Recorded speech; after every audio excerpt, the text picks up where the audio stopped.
News alert. ఢిల్లీలోని తన నివాసంలో ప్రధాని నరేంద్ర మోదీ అత్యున్నత స్థాయి సమీక్షా సమావేశం నిర్వహించారు. ఈ భేటీలో రక్షణ మంత్రి రాజ్నాథ్ సింగ్, విదేశాంగ మంత్రి డాక్టర్ ఎస్ జయశంకర్, జాతీయ భద్రతా సలహాదారు అజిత్ దోవల్, సిడిఎస్ జనరల్ అనిల్ చౌహాన్, త్రివిధ దళాధిపతులు హాజరయ్యారు. భారత్ పాక్ మధ్య ఉద్రిక్తతల నేపథ్యంలో జరిగిన ఈ సమీక్షలో సరిహద్దు పరిస్థితులు, ఆపరేషన్ సింధూర్, దేశ భద్రతా అంశాలపై ప్రధానంగా చర్చ జరిగింది. భారత భద్రతా దళాల చర్యలపై ప్రధానమంత్రి పూర్తి అవగాహన పొందారు.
విజయవాడ ఇంద్రకీలాద్రిపై వెలిసిన శ్రీ కనకదుర్గమ్మ ఆలయాన్ని సినీ నటి సమంత దర్శించుకున్నారు. అమ్మవారి దర్శనానికి ప్రత్యేకంగా విజయవాడకు వచ్చిన ఆమె ఆలయ పాలక మండలి అధికారులు ఏర్పాటు చేసిన ప్రత్యేక దర్శన ఏర్పాట్లలో భాగంగా స్వామివారిని దర్శించుకున్నారు.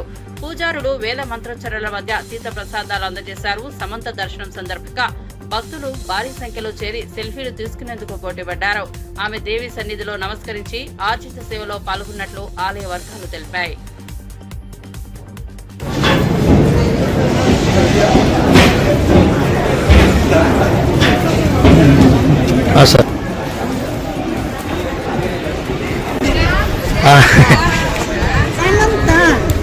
ఎవరండి? సమంత. అవును మేడం.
ప్రభుత్వ పథకాలను సామాన్య ప్రజలు దాకా చేర్చడానికి సోషల్ మీడియా ఒక బలమైన వేదికగా పనిచేస్తోందని వరంగల్ పార్లమెంట్ సభ్యురాలు కడిం కావ్య పేర్కొన్నారు. ప్రజలతో నేరుగా చేరుకోవడంలో సోషల్ మీడియా కీలక భూమిక పోషిస్తోందని ఆమె అభిప్రాయపడింది.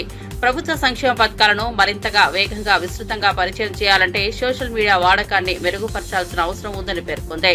ప్రజల కోసం ప్రవేశపెట్టిన సంక్షేమ పథకాలను ప్రతి కుటుంబానికి చేరువ చేసే లక్ష్యంతో ఎంపీలు, ఎమ్మెల్యేలు తమ సోషల్ మీడియా వేదికలపై మరింత చురుగ్గా ఉండాలని సూచించింది. ఈ రోజు సోషల్ మీడియా గన్పూర్లో ఎందుకు ఇంపార్టెంట్ అంటే గన్పూర్లో ఉన్నటువంటి రాజకీయ నాయకుడు ఈ ఎమ్మెల్యే కడియం శ్రీహరి గారు చాలా 35 ఏళ్ల రాజకీయ అనుభవం ఉన్నవాళ్ళు. ఆయన మీదనే అందరికీ కాదు అందరికీ కూడా ఈర్ష. బిడ్డ ఎంపీ అయింది, ఆయన మళ్ళీ గెలిచిండు కాంగ్రెస్ దాని ఉండా కూడా అని చెప్పి అటు టిఆర్ఎస్ వాళ్ళకి ఇటు బీజేపీ వాళ్ళకి అంతకుముందు పాత ఎమ్మెల్యే వాళ్ళందరికీ అటు గెలిచిన వాళ్ళకి గెలవని వాళ్ళకి అందరికీ కూడా చాలా కడుపుమంట. అదే విధంగా ఏ విధంగానైతే నేను గన్పూర్ ప్రజలు నన్ను ఎన్నుకొని గెలిపించినారు, అభివృద్ధి చేయాలి కాబట్టి నేను ఇది నా లాస్ట్ జాబ్ కాబట్టి నేను ఖచ్చితంగా అభివృద్ధి చేయాలనే ఉద్దేశంతో సీఎం రేవంత్ రెడ్డి గారితో 800 కోట్ల వరకు వివిధ అభివృద్ధి పనుల కోసము నిధులు మంజూరు చేయడమే కాకుండా అనేక జియోలు తీసుకురావడం జరిగింది కేవలం సంవత్సరం కాలంలోనే. అదే కాకుండా ఇవన్నీ పనులు కూడా నేను ఈ 5 ఏళ్ల పాటు మెల్లగా చేసుకుంటా అని అంటలేడు. నాకు ఒక సంవత్సరంన్నర కాలం టైం ఇవ్వండి, ఆ టైంలోనే మీకు చెప్పిన పనులన్నీ నేను చేసి పెడతా అంటున్నాడు. కాబట్టి ఆయన మీదనే ఎక్కువ విమర్శలు ఉన్నాయి, మీరు చూస్తున్నారు. ఇప్పుడు చాలా మందికి కావాల్సింది ఏంటంటే మసాలా వార్తలు, అది ఉంటేనే చూస్తారు, లేదంటే మంచి వార్తలు ఎవరు కూడా చూడరు, ఎక్కువ ప్రచారం రాదు వాటికి. ఏదైనా చెడు వార్త ఎవరైనా తిరుగుతున్నారంటే మాత్రమే వాటిని హైలైట్ చేస్తారు. కాబట్టి అట్లాంటి హైలైట్ చేసిన వాళ్ళందరినీ కూడా మనము ఎట్లయినా ఆపోజిట్ గా నిలబడి వాటిని ఎదుర్కోవాలి. వాటి గురించి కరెక్ట్ ఫ్యాక్ట్ ఫైండింగ్ అన్నట్టు ఫ్యాక్ట్ చెక్ చేసుకొని నిజాలు బయట పెట్టాలి. మీరు ఇంతమంది ఉన్నారు, ఇంతమంది మా మీద చేసిన విమర్శలకు కానీ మా మీద చేసిన అవినీతి ఆరోపణలు మీరు ఆ గ్రామాల్లో ఉంటారు, దేవదూరులో ఉన్న వాళ్ళకి తెలుస్తారు. నిజంగా మేము 2000 ఎకరాలు ఆక్రమించుకున్నామా, మాకు ఎంత భూమి ఉందని ఉండరా లేదా అనేది అన్ని ఆ గ్రామాల్లో ఉన్న వాళ్ళకి తెలుస్తుంది. కాబట్టి మీరు అక్కడికి వెళ్ళి కనుక్కున్నా కూడా నిజాలు తెలుస్తాయి. దేశమంతా ఉగ్రవాదాన్ని ఎదిరించేందుకు సైనికులకు మద్దతుగా నిలుస్తున్న వేళ రాష్ట్ర సీఎం చంద్రబాబు మాత్రం ప్రతిపక్ష నేతలపై కుట్రలు చేయడం పట్ల గుంటూరు వైఎస్ఆర్సీపీ పార్లమెంట్ పరిశీలకులు పోతిన మహేష్ తీవ్రంగా విమర్శించారు. మా పార్టీకి చెందిన బీసీ సామాజిక వర్గ నాయకురాలు మాజీ మంత్రి విడుదల రజనీపై పోలీసులు చూపిన తీరును ఆయన తీవ్రంగా ఖండించారు. ఆమె మాజీ మంత్రి అయినా మహిళ అయినా చూడకుండా పోలీసులు దురుసుగా వ్యవహరించడం అత్యంత దురదృష్టకరమని అభిప్రాయపడ్డారు. ఇది పగ ప్రయోజనాలతో సాగుతున్న దాడుల క్రమమని వ్యాఖ్యానించారు. వైఎస్ఆర్సీపీ తరఫున దీనిపై తీవ్ర నిరసన వ్యక్తం చేస్తున్నట్లు ప్రకటించారు. యుద్ధం గురించి ఆలోచిస్తూ ఉంటే చంద్రబాబు నాయుడు గారు మాత్రం పగ ప్రతీకారాలతో పాలన చేస్తా ఉన్నారని, చంద్రబాబు నాయుడు గారి కక్ష సాధింపు చర్యలు వెర్రితలలు వేస్తా ఉన్నాయి. ఆయన నిన్న మా పార్టీకి చెందినటువంటి మాజీ మంత్రి విడుదల రజనీ గారు బీసీ సామాజిక వర్గానికి చెందినటువంటి వ్యక్తి మీద మరి పోలీసులు వ్యవహరించిన తీరు అత్యంత దురదృష్టకరం. దీన్ని వైఎస్ఆర్సీపీ పార్టీ తీవ్రంగా ఖండిస్తా ఉంది. వారి పట్ల పోలీసులు వ్యవహరించిన తీరుని రాష్ట్ర ప్రజలు, దేశ ప్రజలు అందరూ కూడా చూశారు. ముక్త కంఠంతో దీన్ని ఖండిస్తా ఉన్నారు. మాజీ మంత్రిని కూడా చూడకుండా, మహిళని కూడా చూడకుండా పోలీసులు ప్రదర్శించినటువంటి వైఖరిని వైఎస్ఆర్సీపీ పార్టీ తరఫున ఖండిస్తా ఉన్నాం. వారి తీరు అత్యంత అభ్యంతరకరం. మేము ఈ రోజున ఒకటే అడుగుతా ఉన్నాం, మాజీ మంత్రి గారి పిఏ రజనీ గారి పిఏ శ్రీకాంత్ ని అసలు అక్రమంగా అరెస్టు చేసి తీసుకెళ్తా ఉంటే రజనీ గారు ప్రశ్నించకుండా ఏ కేసు కింద వారిని తీసుకెళ్తా ఉన్నారు, ఎందుకు తీసుకెళ్తా ఉన్నారు అని అడిగితే నేరమా? పోలీసుల్ని ప్రశ్నిస్తే మరి మహిళలను కూడా చూడకుండా తోసేసి దౌర్జన్యంగా అరెస్టు చేయాల్సినటువంటి అవసరం ఏమొచ్చింది? అసలు ఫిర్యాదు ఇచ్చిన అరగంటకే మాజీ మంత్రి విడుదల రజనీ గారి క్యాన్వాయ్ని అనుసరించాల్సినటువంటి అవసరం ఏమొచ్చింది? ఫిర్యాదు అందంగానే మీరు కనీసం విచారణ చేయకుండా, ఫిర్యాదులో ఏముందో చూడకుండా మీరు మాజీ మంత్రి గారి క్యాన్వాయ్ని అనుసరించడం కరెక్ట్ కాదు. చట్టానికి వ్యతిరేకం. ఎఫ్ఐఆర్ నమోదు చేయకుండానే, కనీసం అందులో ఉండేటువంటి అంశాలని మీరు అవగాహన చేసుకోకుండానే ఏ విధంగా అరెస్ట్ చేస్తారు? మీరు ఎఫ్ఐఆర్ నమోదు చేసింది సాయంత్రం 7 గంటలకు కదా, మీకు ఫిర్యాదు వచ్చింది ఉదయం 11 గంటలకి. ఈ మధ్యలో చాలా వ్యత్యాసం ఉంది, 8 గంటల సమయం ఉంది.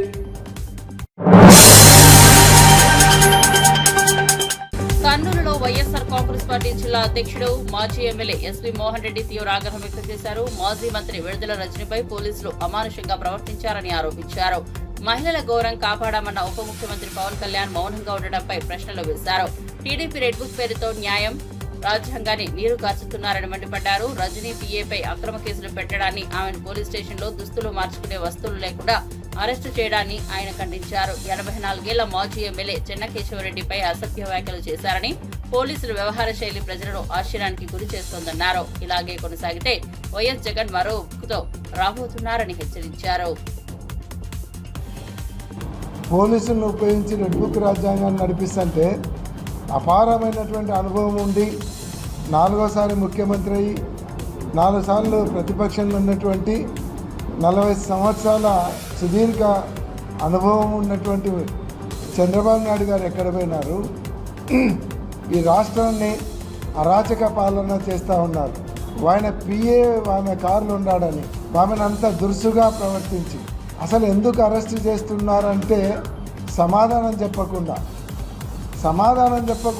ఆమెను అట్లా తోసేసి ఒక మహిళ మాజీ మంత్రివర్యులు ఒక గౌరవమైనటువంటి కుటుంబాన్ని నుంచి వచ్చినటువంటి మహిళని కూడా చూడకుండా ఆమెను తీసి తోసిపడేసి అసలు ఒక మహిళను అరెస్ట్ ఆమె దగ్గర ఏదైనా బిహేవ్ చేయాలంటే మహిళా పోలీసులు ఉండాలి.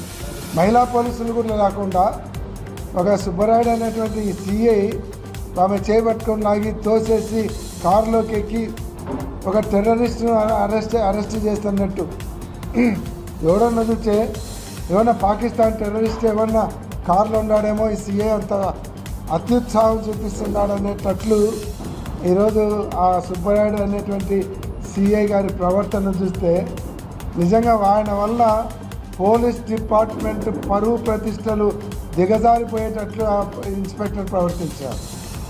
నేను ఇలాంటి వాళ్ళకి చెప్తున్నాను, మీ వల్ల మీలాంటి వాళ్ళ వల్ల నాయకులకు మీలాగా మడుగులు వచ్చేటువంటి వాటి వల్ల పోలీస్ డిపార్ట్మెంట్కు మొత్తానికి చెడ్డ పేరు తెచ్చే కార్యక్రమం చేస్తూ ఉన్నారు.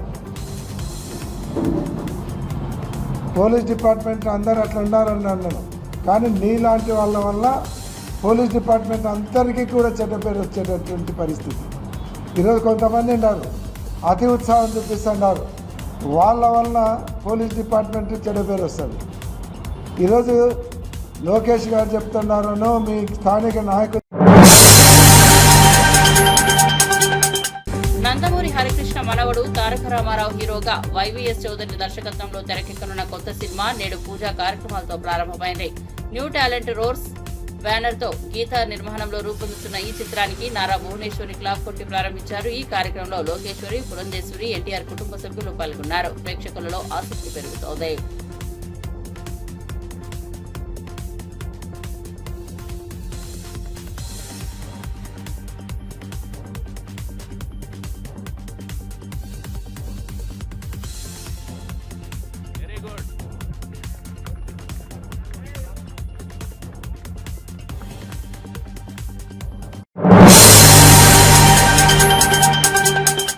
జవాన్ మురళీ నాయక్ తల్లిదండ్రులు కుమారుని మరణ వార్త తెలిసిన నాటి నుంచి అన్నం తినకుండా తీవ్ర విషాదంలో మునిగిపోయారు. ఈ పరిస్థితిని గమనించిన మంత్రి సవిత వారిని బతిమలాడుతూ స్వయంగా భోజనం తినిపించారు. వీరమరణం నుంచి అంత్యక్రియల వరకు కుటుంబానికి అండగా నిలిచారు. తాము తోడుంటామని ధైర్యం చెప్పి ఓదార్చారు. మంత్రి మానవతా చర్యపై అన్ని వర్గాల ప్రశంసలు వెల్లువెత్తుతున్నాయి.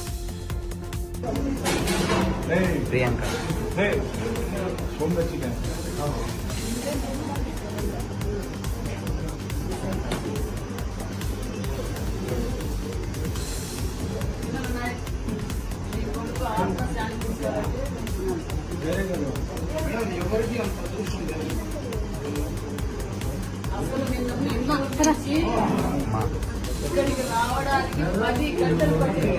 ఎవరికి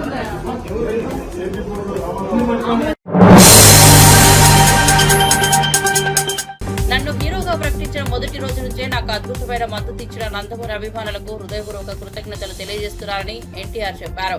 వారి ప్రేమ, ప్రోత్సాహం వల్లే నేను ఈ స్థాయికి వచ్చారని, ఎప్పటికీ వారి రుణం మర్చిపోలేని అన్నారు. అభిమానులపై ఎన్టీఆర్ చుట్ట ఈ స్ఫూర్తిదాయకమైన కృతజ్ఞత ప్రస్తుతం సోషల్ మీడియాలో హైలైట్ అవుతోంది.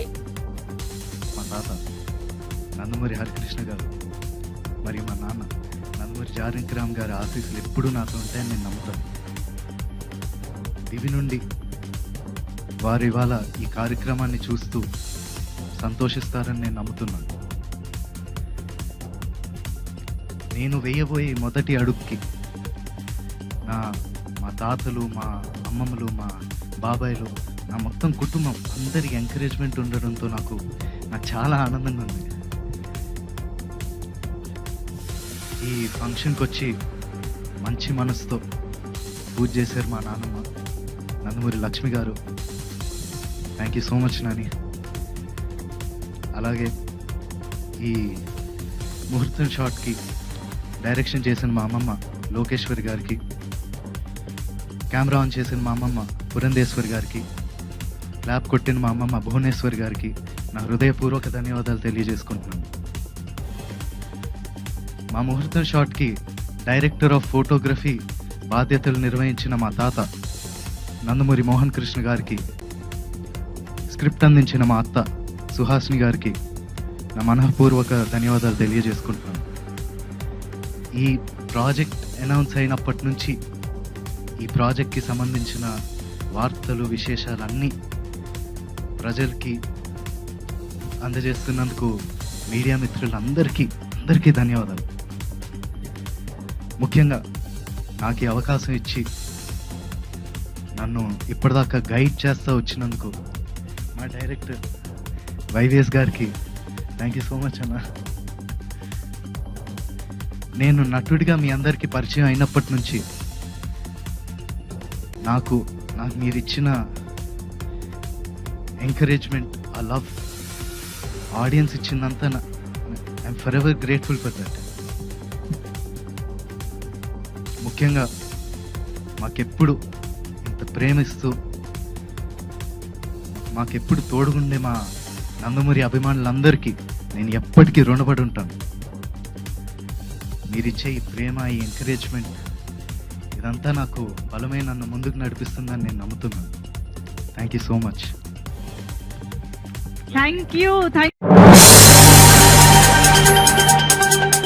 కేసీఆర్ సంపాదించిన భూములను చిన్నవి చేయడానికి సీఎం రేవంత్ రెడ్డి కుట్రపూరితంగా స్కెచ్ తయారు చేశారని బీఆర్ఎస్ ఎమ్మెల్సీ కవిత తీవ్రంగా మండిపడ్డారు. ఒక మంచి డ్రామా మాదిరిగా వ్యవహరిస్తున్నారని విమర్శించారు. ఒక కక్ష సాధింపు చర్య అని ప్రజలను తప్పుదారి పట్టించే ప్రయత్నం అని పేర్కొన్నారు. ఈ వ్యాఖ్యలు ప్రస్తుతం తెలంగాణ రాజకీయాల్లో తీవ్ర చర్చనీయాంశంగా మారాయి. నెలలుగా చూస్తున్నటువంటి సందర్భం. అంతేకాకుండా మన రాష్ట్రానికి సంబంధించినటువంటి గౌరవ ముఖ్యమంత్రి గారు నిన్నగాక మొన్న మాట్లాడినటువంటి మాటలు కూడా మనందరం కూడా చూసినాం. తెలంగాణ ఆత్మగౌరవాన్ని కించపరిచే విధంగా, నేను ఒక రాష్ట్ర ముఖ్యమంత్రిగా ఎక్కడికి పోతున్నా నన్ను చెప్పుల దొంగను చూసినట్టు చూస్తున్నారని అంత నీచమైనటువంటి మాటలు. నిజంగా అట్లాంటి మాటలు చెప్పాలంటే ఇబ్బంది అనిపించినా ఆయన నోటి నుండి అట్లాంటి మాటలు వినడం అన్నది తెలంగాణ ప్రజలకు అవమానం. అది సీఎం చైర్కి అన్నది పక్కన పెడితే మనది అన్ని రాష్ట్రాల్లాగా కాదు. మనం ఆత్మగౌరవంతో పోరాటం చేసి 60 ఏళ్ళు సాధించుకున్నటువంటి రాష్ట్రం. అటువంటి రాష్ట్రాన్ని ఎంత గౌరవప్రదంగా మనం కాపాడుకుంటే అంత బాగుంటుంది. కానీ తెలంగాణ ఆత్మగౌరవాన్ని కించపరిచే విధంగా ముఖ్యమంత్రి గారు మాట్లాడడం బాధాకరం. అయితే ముఖ్యమంత్రి గారి మాటల వెనకాల ఆక్రోశము, బాధ వేరే ఉన్నది. ఏంది వేరేది? మొన్ననే మనం చూసినాం, 400 ఎకరాలు కంచెగచ్చిబౌలి భూముల్ని కుదోబెట్టి 10,000 కోట్ల రూపాయలను అప్పుగా తీసుకొని రావడం జరిగింది. యావత్ ప్రపంచం ముందు తెలంగాణ పరువు తీసినటువంటి ఉదంతాన్ని కూడా చూసినాం. అక్కడ ఉన్నటువంటి నెమళ్లను, చెట్లను అన్నిటినీ నాశనం చేస్తే ప్రపంచవ్యాప్తంగా ఉన్న పర్యావరణవేత్తలందరూ కూడా బాధపడ్డ విషయం చూసినాం. మరి ఎందుకంత పట్టుదల? ఎందుకు ఆ భూములు అమ్మాలి? ఎందుకు 10,000 కోట్లు తెచ్చుకోవాలి అంటే ముఖ్యమంత్రి గారు కంప్లీట్గా ఆలోచన ఏంటంటే తెలంగాణ రాష్ట్రంలో టీఎస్ఐఐసిలో, ఇదివరకు టీఎస్ఐఐసి అన్నాము, ఇప్పుడు వాళ్ళు టీజీఐఐసి అంటున్నారు, ఇండస్ట్రియల్ ఇన్ఫ్రాస్ట్రక్చర్ డెవలప్మెంట్ కార్పొరేషన్లో 1,75,000 ఎకరాల పైచిలకు భూమి కేసీఆర్ గారు జమ చేసి పెట్టింది. కేవలం హైదరాబాద్లో కాదు, జిల్లాలలో ఉన్నటువంటి అన్ని కేంద్రాలలో కూడా ఫ్యూచర్లో ఇండస్ట్రియల్ ఎక్స్పాన్షన్ కోసం అని చెప్పి టీఎస్ఐఐసిని ఒక స్ట్రాంగ్, పవర్ఫుల్ ఎంటిటీగా తయారు చేసి పెట్టింది. ఇవాళ రేవంత్ రెడ్డి గారి కుట్ర ఏంటంటే ఆ భూములన్నింటినీ కూడా కుదోబెట్టాలి. కంచెగచ్చిబౌలి శాంపుల్ మాత్రమే 1,75,000 ఎకరాల తెలంగాణ వ్యాప్తంగా ఉన్న భూముల్ని కుదోబెట్టడానికి ఒక మంచి కుట్రపూరితమైనటువంటి స్కెచ్ రేవంత్ రెడ్డి గారు తయారు చేసుకున్నారు. మరి తయారు చేసుకున్నారు, కానీ ఆ విషయాన్ని ప్రజల నుంచి దాచిపెట్టాలనేటటువంటి ప్రయత్నం చేస్తున్నారు. నాటు పాటలో నా బెస్ట్ ఫ్రెండ్ రామ్ చరణ్ తో కలిసి స్క్రీన్ షేర్ చేయడం నా జీవితంలోని మర్చిపోలేని జ్ఞాపకంగా మిగిలిపోతోందని జూనియర్ ఎన్టీఆర్ పేర్కొన్నారు. చిరంజీవి, బాలకృష్ణ లాంటి డాన్స్ లెజెండ్స్ ఒకే స్క్రీన్ పై పాటకు స్టెప్పులేస్తే అది చరిత్రలో నిలిచిపోయే ఘట్టమవుతోందన్నారు. ఈ వ్యాఖ్యలు అభిమానులు ప్రత్యేక ఉత్సాహాన్ని రేకెత్తిస్తున్నాయి. I think when we won the Oscar, I mean, all that pain, all that sweat, all that torture which our director put us through just vanished in a second. And I think Natu Natu will be remembered as a very special song, not because it won the Oscars, or not because we went through a lot of pain, but I will remember Natu Natu for have shared screen with an amazing friend, a fabulous dancer. You know, his father was known to be one of the greatest dancers, and my uncle was also known to be a very good dancer, a great dancer. I think this song will be a memory of what if his father and my uncle danced. And I think this is an ode to fabulous great dancers Chiranjeevi Garu and Balakrishna Babai.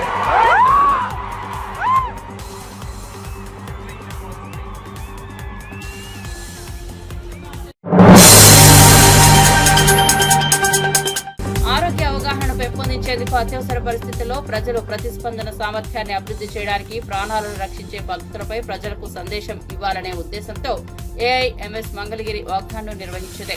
ఇది అంతర్జాతీయ నర్సుల దినోత్సవం 2025 సందర్భంగా చేపట్టబడింది. వాక్లో వైద్యులు, నర్సులు, విద్యార్థులు, స్థానికులు పెద్ద ఎత్తున పాల్గొన్నారు.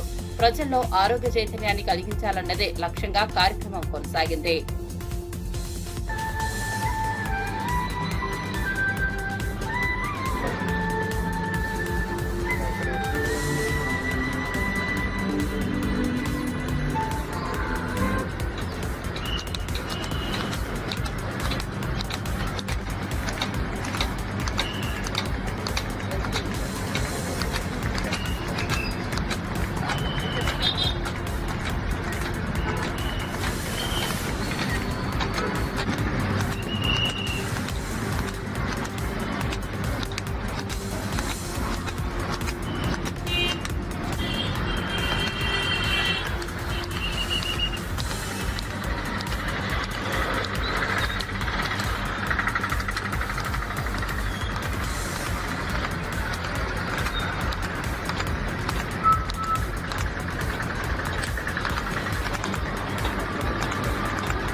వయసులో దేశం కోసం ప్రాణాలు అర్పించిన జవాన్ మురళీ నాయక్ ను యువత ఆదర్శంగా తీసుకోవాలని నేతలు పిలుపునిచ్చారు. అనంతపురం నగరంలో నిర్వహించిన కొవ్వొత్తుల ర్యాలీలో మురళి ఆత్మకు శాంతి చేకూరాలని ప్రజలు ప్రార్థించారు. ఎమ్మెల్యే దగ్గుపాటి, ఎంపీ పార్థసారథి ఆధ్వర్యంలో తెలుగుదేశం నేతలు, ఇతర పార్టీలు, ప్రజా సంస్థలు, నగర ప్రజలు విశేషంగా పాల్గొన్నారు. కుల మతాలకు అతీతంగా దేశభక్తి చాటారు.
మన జాతీయ గీత ఆలాపన ఉంటుంది. దయచేసి ఇదే మనము మురళీ నాయక్ గారికి ఇచ్చే ఘనమైన నివాళి అని చెప్పి సందర్భంగా తెలియజేస్తున్నాం. మధ్యలో పెట్టాలి. ఒక్క నిమిషం ఉండన్నా.